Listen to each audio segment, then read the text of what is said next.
I tried to just downplay it and say, Mom, don't worry about that. That would never happen. Welcome to MsMojo. And today we're looking at 20 times people left clues about their murderers. That is our biggest piece of evidence. It's her last words. There was no doubt that this document was authored by Susan. For this video, we're looking at murder victims who managed to leave behind a clue about the identity of their killer, whether intentional or not. We will be including cases that have yet to be solved, but excluding cases where there's debate over the authenticity of the clue. Which of these cases do you find the most fascinating? Let us know in the comments. Julie Jensen. 40-year-old Julie Jensen was a mother of two and a Port Authority worker when she was found dead in her Wisconsin home in 1998. Julie Jensen, a mother of two, was poisoned with antifreeze and then suffocated to death in her home in 1998. Her husband Mark quickly became the prime suspect after one of their neighbors produced a letter written by Jensen before her death. In the letter, Jensen claimed that she was afraid for her life due to her husband's suspicious behavior, and that if she died, he was likely the perpetrator. Days before her murder, Julie wrote a letter saying if anything happened to her, police should question her husband. Mark was arrested and tried for his wife's murder, with the letter being part of the prosecution's primary evidence. He was convicted and sentenced to life imprisonment without parole, a decision that was overturned twice on appeal. Wisconsin Supreme Court back in March ruled that Jensen deserves a new trial, and a letter from his late wife cannot be used as evidence against him. L. Rajeshwar Singh. In January of 2006, 43-year-old businessman L. Rajeshwar Singh was shot and killed in his home in Guwahati, a metropolitan city in India. According to his housemaid, Singh and his killer had gotten into a heated argument before he was shot 4 times and left for dead. Unbeknownst to the assailant, Singh was able to grab a pen and paper, on which he scribbled a name before meeting his unfortunate end. This name was considered a vital clue to the killer's identity, especially because it was also found in Singh's phone. Police later arrested a 28-year-old man named Balishwar Singh in connection with the crime. Sher Joe Bates. In 1966, Sher Joe Bates was an 18-year-old freshman at Riverside Community College in California. On the night of October 30th, she decided to visit the school library to study and never returned home. Bates's body was found early the next morning by a groundskeeper at the school. She had suffered multiple stab and slash wounds, with some inflicted on her face and neck. According to crime scene investigators, Bates seemed to have aggressively fought off her killer, scratching him in the process and breaking off his wristwatch. Hair strands and skin cells of the assailant were found on her hands and under her fingernails, respectively. Despite an abundance of evidence found at the scene, the case still remains unsolved. Edward Balddock. The town of Brisbane in Australia was shaken in 1989 by the bizarre murder of Edward Balddock. Balddock, a father of 4, was returning home after a drunken night out when he was picked up by 24-year-old Tracy Wigington and 3 other women. Tracy Averill Wigington is accused of the murder of a middle-aged man, Edward Balddock. The group drove Balddock to a park, where Wigington stabbed him multiple times, drank his blood, and left him for dead. She said, "This is the night. This is what we're going to do. I need the blood. I need it. I'm a vampire." Before his gruesome killing, Balddock had undressed and folded his clothes into a neat pile beside him. When his body was found, police made a discovery that quickly closed the case. Tucked far into one of Balddock's shoes was a bank card with Wigington's name on it. Nearby was a set of tan shoes, and in one of those shoes was found a Commonwealth Bank card in a yellow folder. She was swiftly arrested and pleaded guilty to the crime. Floyd Moore Jr. In 1986, Floyd Moore Jr. was a sheriff's deputy in Florida and a security guard at the Turtle Lake apartment complex where he resided. Moore Jr. was working on January 28th when he noticed a man he suspected had broken into the complex. He questioned the suspicious man and collected his ID, which he kept in his breast pocket. Just after midnight, Moore Jr. radioed in for backup, and when the responding officer arrived minutes later, he found the deputy in a pool of his own blood. The only clue police had was the ID in Moore Jr.'s breast pocket. They were able to trace it to the culprit, Walter Grant Kaiser, who was arrested later that same day. Grace Brown.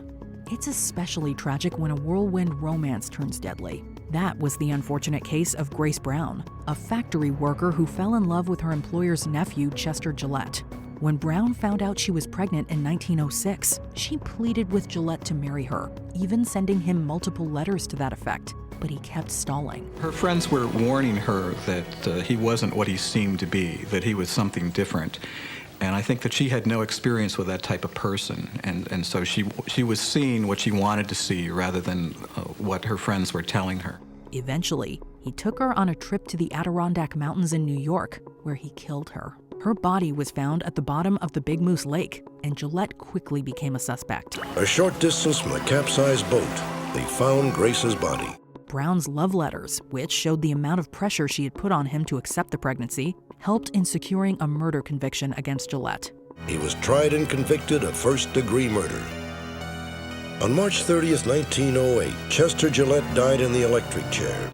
Michelle McNeil. On April 11th, 2007, Michelle McNeil was found dead in her bathtub, several days after undergoing plastic surgery. I've fallen in the bathtub. She is unconscious. She's underwater. Police initially ruled it an accident, but it soon became clear that her physician husband Martin had a hand in her death. Martin had pumped Michelle full of multiple unnecessary drugs, which allegedly caused the cardiac arrest that killed her. Before her unfortunate death, Michelle reportedly told her oldest daughter Alexis, quote, "If anything happens to me, make sure it was not your dad." That was something that, as soon as I found out my mother was dead, I knew he killed her, partially because of that statement.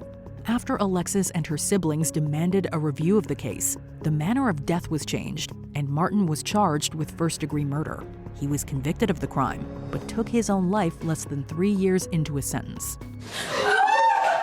The shrieks of joy came the instant the guilty verdict was read. Martin McNeil's daughters sobbing while their father remained expressionless. Odin Lloyd. Odin Lloyd was a 27-year-old linebacker for the Boston Bandits, a semi-professional football team, when he was killed in 2013. But according to Lloyd's coach, Mike Branch, and others, somehow Hernandez and Lloyd had formed an unlikely relationship, united by the women in their lives. His murder and the subsequent trial became sensationalized when NFL superstar Aaron Hernandez was charged with the crime. The whole world was watching as the 23-year-old former tight end for the New England Patriots was charged with murder, allegedly orchestrating the execution-style killing of his friend. On the day he died, Lloyd was picked up from his house by Hernandez, and his younger sister, Shaquilla Tebow, saw him get into the car. While on the move, Lloyd texted Tebow saying, quote, "You saw who I'm with," following up later with, quote, "NFL" and, quote, "just so you know." It's not exactly clear whether Lloyd sent this to alert his sister or to brag to her. Hence, it was ruled inadmissible during the trial. However, it likely played a part in Hernandez's indictment. Russ Stagger. Russ Stagger was a divorced high school baseball coach when he married Barbara Ford, a recent widow. Russ and Barbara Stagger lived a storybook life. But all that changed in the early morning hours of February 1st, 1988. On the morning of February 1st, 1988, Barbara called police, saying that Russ's gun had accidentally discharged and killed him in his sleep. Police initially believed her, but Russ's first wife, JoLynn Snow, later recounted a disturbing tale that changed their minds. Before his death, Russ had complained bitterly to Snow about Barbara and seemed to be afraid for his life. JoLynn wrote a letter to police because Russ often confided in her. Russ told her that Barbara removed large sums of money from their bank account. He also left behind a tape recording in which he questioned his wife's actions and raised doubts over the accidental shooting of her first husband. Snow's testimony and the tape, which was played in court, were instrumental in convicting Barbara of Russ's murder. The tape was recorded just 3 days before Russ Stagger's death. On the tape, he confided his belief that his wife, Barbara, was planning to kill him. Susan Powell. The last time Susan Powell was seen by anyone outside her immediate family was on December 6, 2009. When Susan Powell suddenly vanished in December 2009, all eyes turned to her husband, Josh, who eventually became the only person of interest, according to police. Before then, Powell lived with her husband Joshua and their 2 sons in Utah. A According to journals Powell kept and testimonies from her friends, there was a lot of tension between the couple over Joshua's reckless behavior. Prior to her disappearance, Powell created a secret will in which she detailed her marital discord and expressed fear for her life. She wrote about how bad the marriage had become. She talked about $1 million life insurance policy that Josh had taken out on her. And she told her boys she would never leave them. She even goes as far as to say, if I die, it may not be an accident. In 2012, before a case could be built against him, Joshua took his own life and those of his 2 sons. While no longer an active investigation, the case of Susan Powell is still officially listed as a, quote, disappearance, as her body has never been found. There are 2 overwhelming emotions out here this morning: deep, deep sadness and also anger. Anger that these 2 little boys couldn't somehow be protected from their father, a man that so many people feared was a killer. Abigail Williams and Liberty German. On February 13, 2017, teenagers Abigail Williams and Liberty German went missing when hiking through Deer Creek Township, Indiana.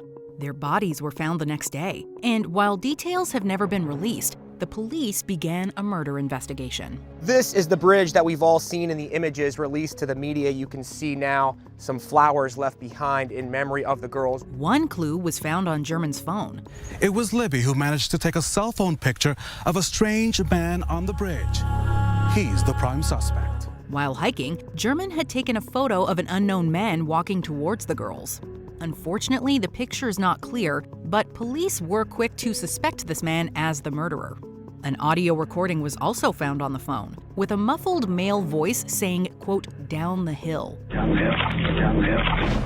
A sketch of the suspected killer was released in July of 2017, which was updated by police 2 years later.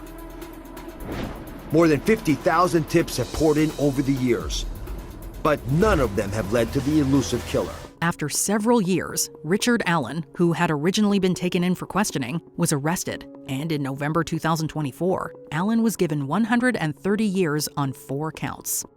Sebicile Happiness Koa. When South African teacher Sebicile Happiness Koa was discovered dead on a remote dirt road in 2015, the numbers 071 were found inscribed in the dirt near her burnt body. Police suspected this to be the beginning of a cell phone number, but Koa had died before finishing. Koza's boyfriend, Siamamkela Odwa Nompumza, became the leading suspect after his fingerprint was discovered on a petrol bottle found at the crime scene. It's suspected that Nompumza murdered Koa after growing jealous of her new boyfriend. However, Nompumza claims that he had nothing to do with Koza's murder. Simon Ng. This teenager from Hong Kong was living in New York City when he began writing a blog. The blog was meant to detail his personal struggles of living in a new country. Instead, it led to the apprehension of his murderer. On May 12, 2005, Ng wrote that his sister's ex-boyfriend Jin Lin had entered his apartment, despite being asked to wait downstairs, supposedly to retrieve some fishing equipment, and that he was acting agitated. Simon and his sister were murdered soon after. Police searched Simon's computer and found the blog, pointing them towards Jin. He was subsequently arrested and sentenced to life in prison. Kathleen Weinstein.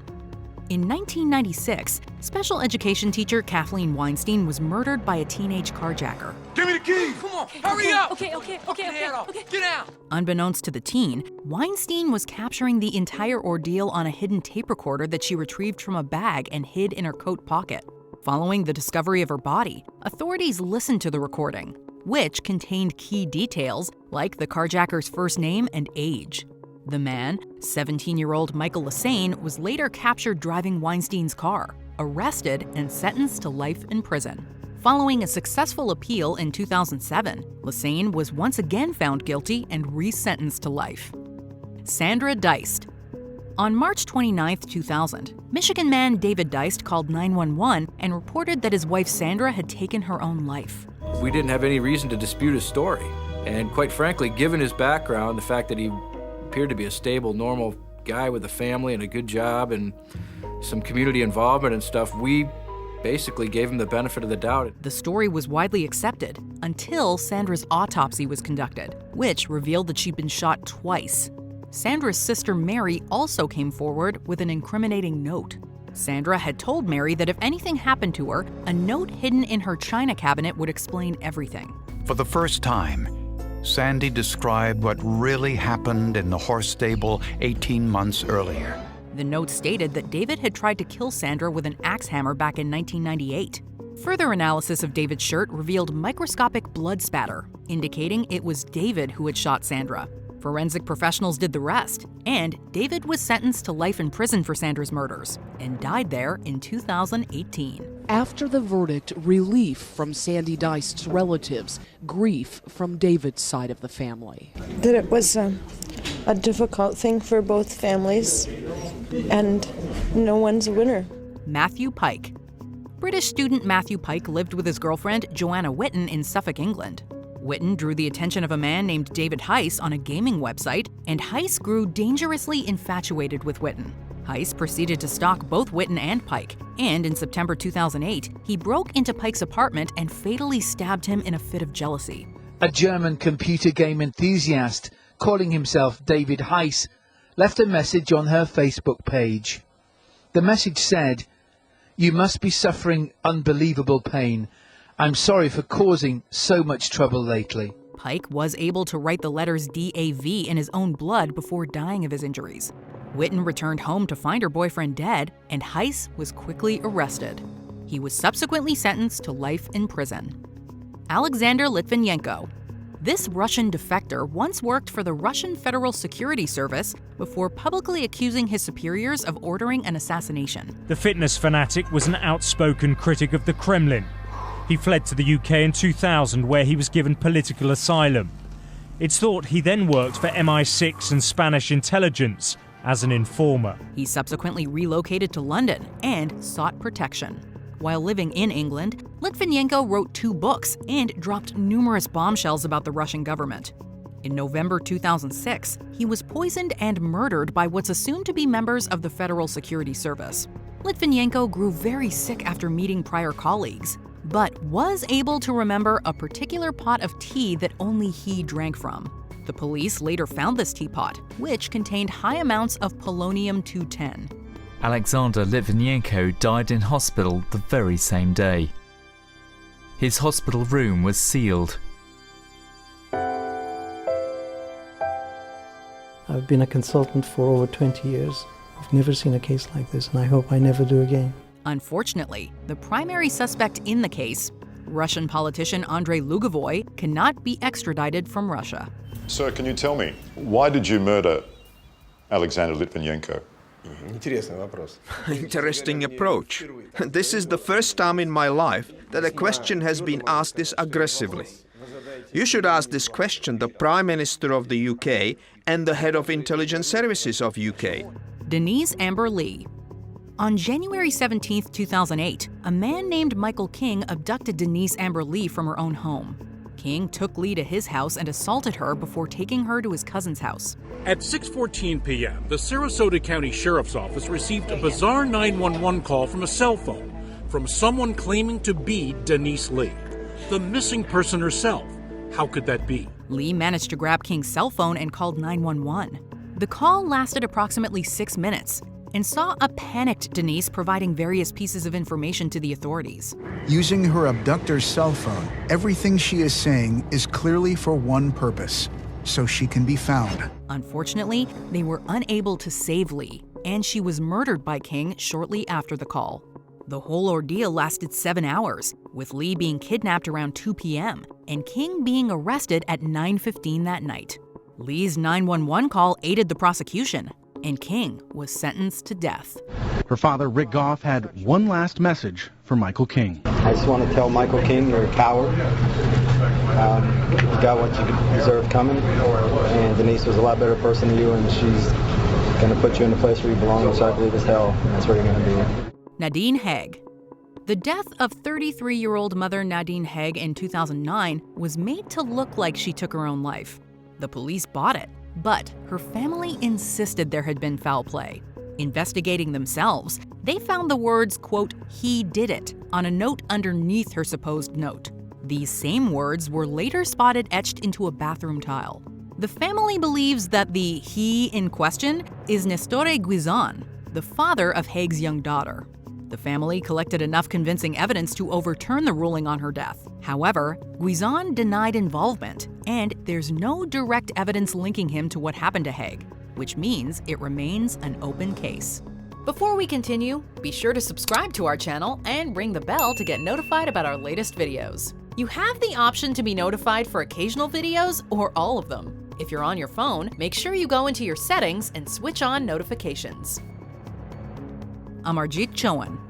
In 2003, drug dealer William Hornsey kidnapped London businessman Amarjit Choan, along with his wife, mother-in-law, and 2 sons. Amarjit was a successful businessman and owned this freight company in Southall. He started it from scratch 7 years ago. It now has an annual turnover of over £4 million. Wanting to use Choan's business as a front, Hornsey forced Choan to sign it over, then killed the captives and dumped their bodies in the ocean. However, Choan's body later washed up in Bournemouth, as did his wife's and mother-in-law's.